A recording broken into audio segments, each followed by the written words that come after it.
तो hello guys.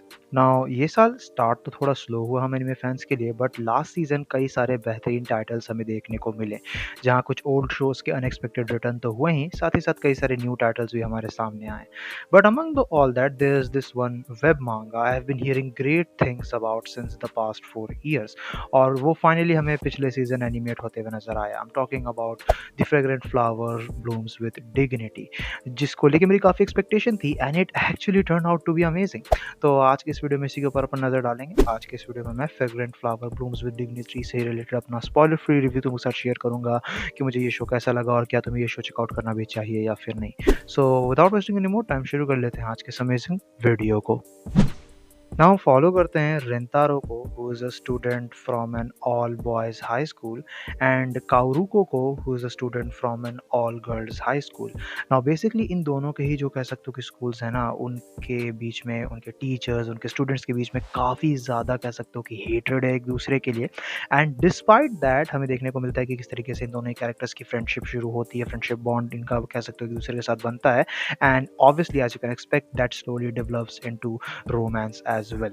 तो कुछ उसी तरीके से इसका प्लॉट आगे प्रोग्रेस करता है, जहाँ पे fragrant flower blooms with dignity एक slice of life romance drama निकल के आता है, जिसके फर्स्ट सीजन के अंदर हमें टोटल 13 एपिसोड्स देखने को मिले थे। नाउ ऑब्वियसली इसके प्लॉट से तुम्हें पता चल गया होगा कि this is a vanilla romance series, and even though when it comes to romance this is not what I genuinely prefer because of the lack of substance we have in a lot of stories. But ये कह सकते हो कि एक exception निकल के आता है उस मामले में, जहाँ पे it manages to impress me a lot. और उसी के साथ साथ कह सकते हो कि जो शो है वो कह सकते हो बहुत ही ज़्यादा ब्यूटीफुली मूव करते हुए हमें नज़र आता है, जहाँ पे एक डिसेंट नैरेटिव होने के बावजूद भी it makes up for that with its characters, dialogue writing, interactions, drama, and of course the beautiful visuals. Now, without any second thought, what I love the most about Fragrant Flower is the cast of the main characters. जहाँ पे basically जो characters हमें देखने को मिले हैं, जो main cast हमें देखने को मिली है, वो बहुत ही ज़्यादा लाइकेबल निकल के आती है, काफ़ी ज़्यादा वेल रिटर्न निकल के आती है।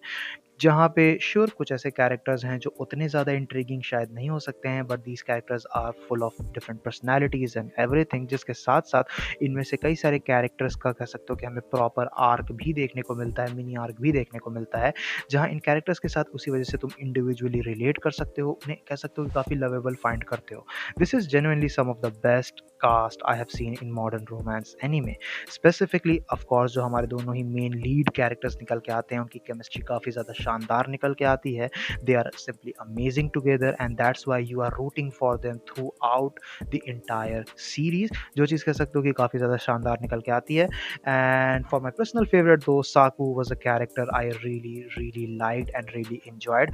तुम में से जिन लोगों ने भी शो देखा है शायद तुम लोग कह सकते हो कि बता सकते हो क्यों, बट या अनदर थिंग इज दैट कि जो हमारे मेन दोनों लीड कैरेक्टर्स हैं, यानी कि Kaoruko and Rentaro, they literally felt like the modern version of Nagisa and Tomoya to me.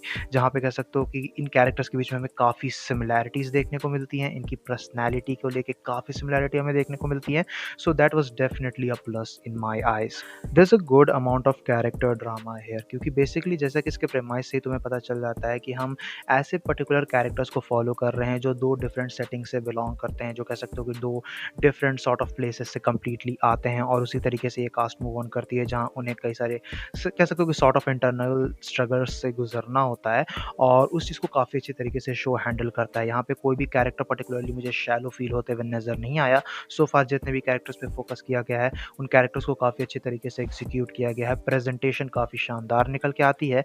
Although I would say कि अगर तुम्हें कॉम्प्लिकेटेड कह सकते हो कि केओटिक ड्रामेटिक स्टोरीज पसंद है, तो यहाँ पे तुम्हें वैसा कुछ देखने को नहीं मिलेगा, because it is still a slice of life story, there is a lot of slice of life aspect to it.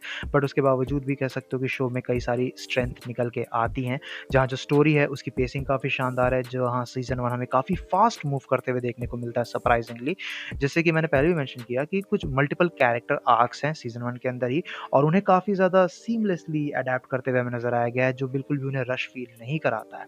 इसके अलावा म्यूज़िक मेरे ख़्याल से एक चीज़ थी जो कह सकते हो कि उतनी ज़्यादा इम्प्रेसिव मुझे नहीं लगी compared to some of the other technical aspects of the show, but yeah, it was still pretty solid.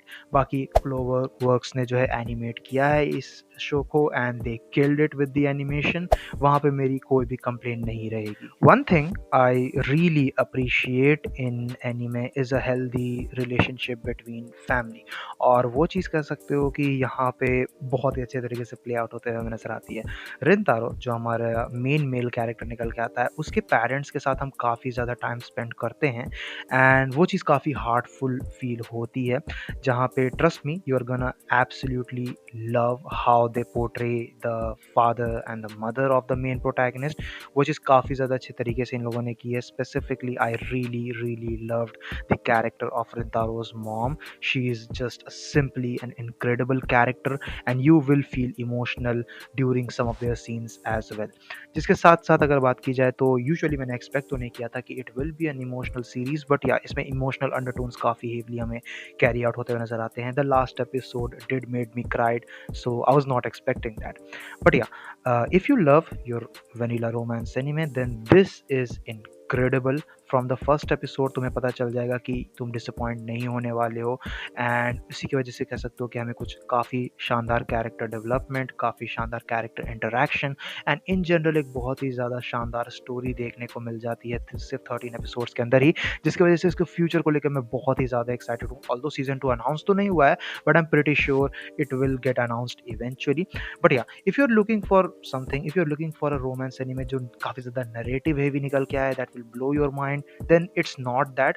Comparison के लिए अगर तुमने होरीमिया देखा है, अगर तुम्हें होरीमिया पसंद है जो कह सकते हो कि काफ़ी वाइबी टाइप शो निकल के आता है, उसका नैरेटिव उतना ज़्यादा स्ट्रॉन्ग नहीं है but the characters are phenomenal, तो कुछ वैसी सिमिलर चीज़ तुम्हें fragrant flower blooms with dignity में भी देखने को मिल जाएगी। It has very similar writing and vibes in general. So yeah मेरे तरफ से fragrant flower blooms with dignity definitely recommended है for romance fan, for vanilla romance enjoyers. But yeah ये तो मेरा ओपिनियन था, तुम लोगों को क्या लगता है? तुम में से जिन लोगों ने भी ये शो चेकआउट किया, तुम्हारे क्या थॉट्स थे इस एनीमे को लेके? आखिर में अगर बात की जाए रेटिंग्स की, तो मेरी रेटिंग्स रहेगी सीजन 1 से related so far 8 out of 10 की। It was genuinely amazing. So guys ये थी video fragrant flower blooms with dignity से रिलेटेड, सीजन 1 से रिलेटेड मेरे स्पॉइलर फ्री रिव्यू को लेके। I am really really looking forward to see more from this show and yeah it was just great. बाकी अगर तुम्हें वीडियो पसंद आई है तो वीडियो को अपना थम्स अप देना, दोस्तों के साथ शेयर करना, चैनल पे इनकेस अगर कहीं से भी नए आए हो तो चैनल को जरूर से सब्सक्राइब भी कर लेना। तो मुझे इंस्टाग्राम पे भी चेकआउट कर सकते हो, link is in the description. मैं मिलूंगा तुमसे ऐसे ही किसी नेक्स्ट वीडियो में। Till then bye, stay tune, stay awesome.